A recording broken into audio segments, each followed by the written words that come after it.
Government drama llama ding dong talking about the Berlin Wall. With the center going up super fast in Florida, it suddenly reminded me of something else that went up basically overnight. The Berlin Wall separated East and West Berlin from 1961 to 1989.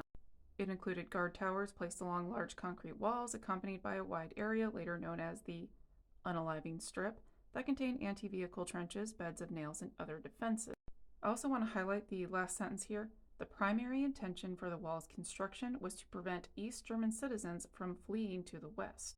There's a few different reasons why the wall was put up, but I'm just going to try and keep it simple here. After the Second World kerfuffle, there was 4 occupying forces in Berlin. There was the United Kingdom, United States, France, and the Soviet Union.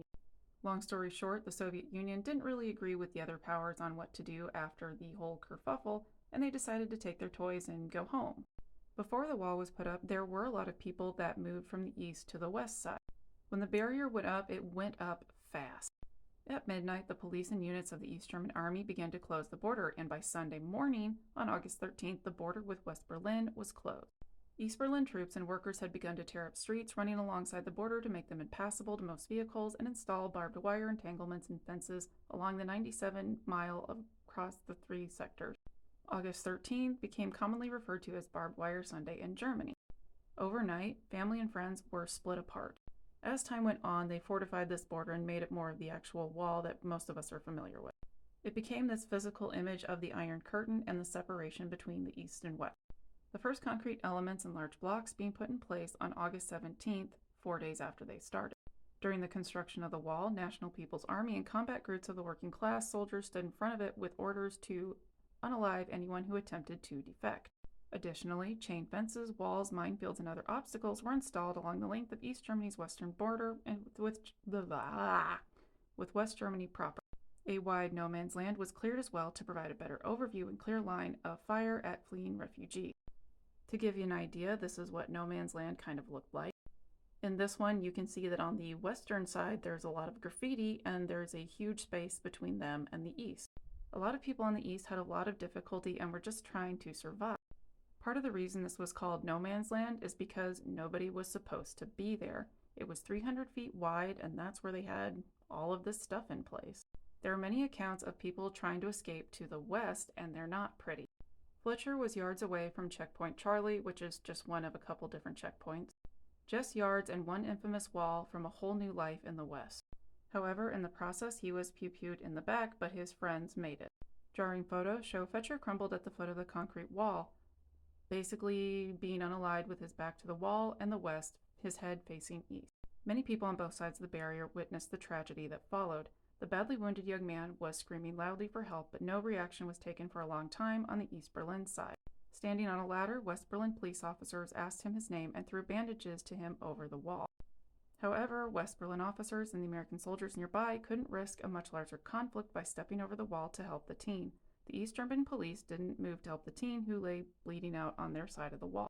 He was there for 55 minutes before he was moved, and he wasn't exactly moved with much respect. At the point of this event, the wall had been up for a year. The official reasoning by the Soviets for constructing the wall was that it needed to keep the decadent, immoral Westerners out, rather than to lock the right-thinking Easterners in. There were many people that protested this on both sides of the wall. He also wasn't the first one to be unalived. There were 23 before him. Even the guards on the east side were trying to escape, such as Hans-Dieter Wesse, who just 5 days after this occurred, didn't make it out. As far as the difference between the east and the west, there was definitely a difference in quality of life between the east and the west. Although the east called itself a democracy, the country was governed as a dictatorship. People in East Germany had no free elections, no freedom of speech or of the press, and no unrestricted freedom of travel. On the more positive side of things, there were a few different reasons as to why the wall eventually came down. One of those reasons being protests and demonstrations. Many East Germans took part in mass protests in cities such as Leipzig and demanded political reforms and freedom. If you're interested in different movies that show the contrast between East Berlin, one of them I would recommend is Goodbye Lenin. In this story, the mother was sick and I think in a coma during the time the wall fell, so the kids are aware that this is going on, but the mom is not, so in order to keep her from dealing with too much stress, they try to pretend that it is still East Berlin. If you've seen Sense8, the character Wolfgang Bogdanau has flashbacks to his childhood in East Berlin, and it is not pretty. Another one I'll add in is a film by Alfred Hitchcock that I don't see very many people talk about called Torn Curtain. What I like about this movie is it shows how paranoid everybody is because everybody is watching you and there's constant surveillance in East Berlin. You wouldn't know which people were working with the Stasi and who weren't.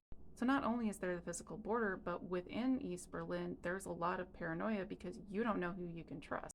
If you have a plan to try and escape, you have to be extremely careful who you talk to because they might rat you out.